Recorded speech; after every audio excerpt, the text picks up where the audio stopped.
भाजपचे सहयोगी खासदार संजय काकडे यांच्या भावाने बळकावलेला 9 एकरचा भूखंड पालिकेच्या ताब्यात परत देण्याचा आदेश पुणे सत्र न्यायालयाने दिलाय। मात्र महापालिकेने दुर्लक्ष केल्यामुळेच याबाबत कोर्टात जावं लागलं असा आरोपही आता व्हायला लागलाय।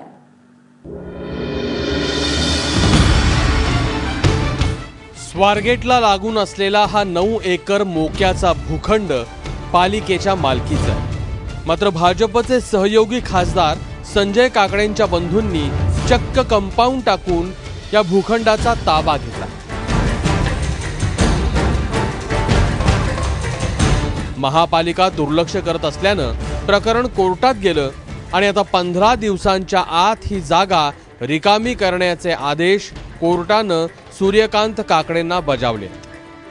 पुण्यातील पुणे महापालिकेच्या ताब्यात असलेल्या या 9 एकराच्या भूखंडाभोवती अशा प्रकारे निळ्या पत्र्यांचं कुंपण टाकलं आणि हा भूखंड स्वतःच्या मालकीचा असल्याचा दावा केला। ही जागा अतिशय मोक्याची आहे। काही 100 कोटींमध्ये या जागेची किंमत होणार आहे, कारण या भूखंडाच्या उजव्या बाजूला स्वारगेटचा मुख्य चौक आहे, उड्डाण पूल आहे, तर डाव्या बाजूला पर्वतीकडे जाणारा रस्ता आणि सारसबाग आहे। महापालिकेच्या ताब्यातील ही जागा बळकावण्यासाठी अनेक विकसकांकडून अनेक वेळा प्रयत्न झाले, ज्यामध्ये अनेक गुन्हे घडले, काही हत्या देखील झाल्या।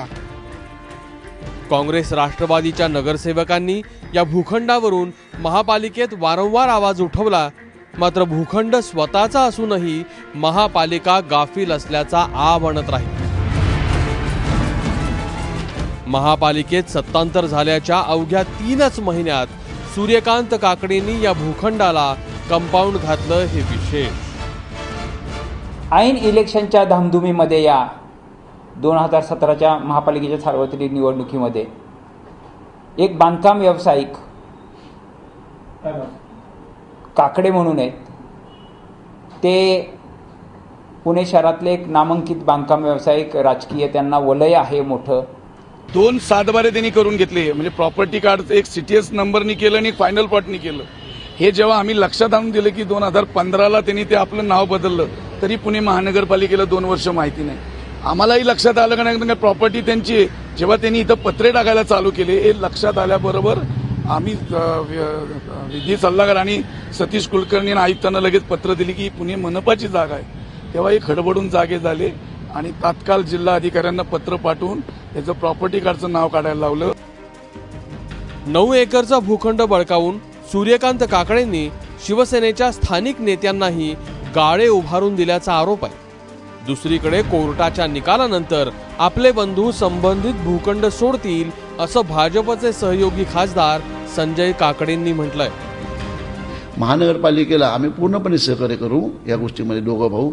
जर का महानगरपालिकेच्या बाजूने निकाल लागला, आता त्यांनी सांगितले 15 दिवसांना आम्ही काढा, तर मी भावाशी बोललो आज की तुम्ही ते ताबा जो आहे तो काढून घ्या, आपण तो ताबा ठेवणार अर्थ नाही, जेव्हा कोर्टाने ऑर्डर दिली ते म्हटले बघू आपण, मी काय ते विचार करून तुला कळवतो, असं माझे भाऊ मला म्हटलेले।